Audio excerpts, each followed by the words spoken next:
প্রিয় দর্শক আসসালামু আলাইকুম। বরাবরের মতো আবারও চলে আসলাম নতুন আরেকটি রেসিপি নিয়ে। আজকের রেসিপিটি কিন্তু লাল শাক ভাজি করব।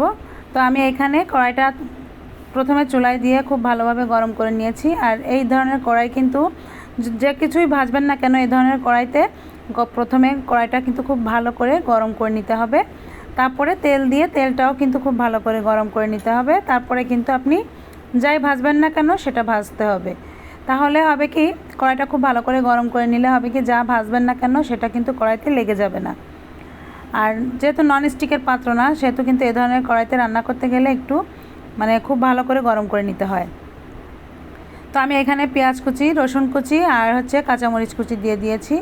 তো দিয়ে এখানে কিছু চিংড়ি মাছও আমি দিয়ে দিলাম। চিংড়ি মাছটার সঙ্গে পেঁয়াজটাকে খুব ভালো করে এভাবে ভেজে নিতে হবে, কারণ পেঁয়াজটাও ভাজা হয়ে যাবে, চিংড়ি মাছটাও ভাজা হয়ে যাবে, এমনভাবে দিতে হবে। দিয়ে তারপরে কিন্তু এটা ভেজে নিতে হবে। আপনি যদি পেঁয়াজটা একটু বেশি সময় ভেজে নেন তাহলে কিন্তু চিংড়ি মাছটা পরবর্তী টাইমে দিলে কিন্তু চিংড়ি মাছটা এর সঙ্গে ভাজাটা হবে না। তো আমি দেখলেন এরপর ভিতরে কিছুটা লবণ দিয়ে দিলাম। লবণটা দিয়ে তারপরে কিন্তু আরও কিছু সময় একটু নেড়ে চেড়ে নিচ্ছি। আর এই পেঁয়াজের সঙ্গে সঙ্গে কিন্তু চিংড়ি মাছটা দিয়ে দিবেন, তাহলে পেঁয়াজটাও খুব ভালো করে ভাজা হয়ে যাবে, চিংড়ি মাছটাও কিন্তু খুব ভালো করে ভাজা হয়ে যাবে। তাহলে শাক ভাজতে কিন্তু অনেক সহজ হবে।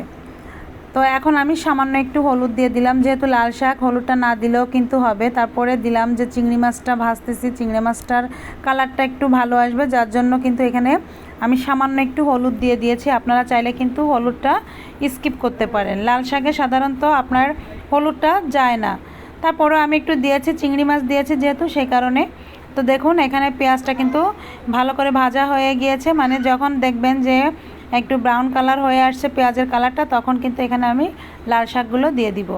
তো লাল শাকগুলোকে আমি ধুয়ে ভালো করে কেটে নিয়েছি, নিয়ে তারপরে কিন্তু এটা পানি ঝরিয়ে নিয়েছি। ধোয়ার পরে অবশ্যই পানিটা ঝরিয়ে নেবেন, একটি ডালায় বা ঝুড়িতে যে কোনো কিছুতে দিয়ে পানিটা আপনারা একদম ঝরিয়ে নেবেন। তাহলে এই শাকটা থেকে পানি বেশি বের হবে না, আর ভাজতে গেলে ভাজাটাও কিন্তু অনেক সুন্দরভাবে হয়ে যাবে।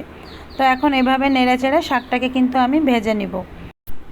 এই শাকটা যাদের রক্তের হিমোগ্লোবিনটা কম থাকে তারা অবশ্যই এটা বেশি বেশি খাবেন। এই সময়টায় লাল শাকটা বেশি খাবেন, দেখবেন আপনাদের রক্তের যে সমস্যা থাকবে সেটা কিন্তু দূর হয়ে যাবে।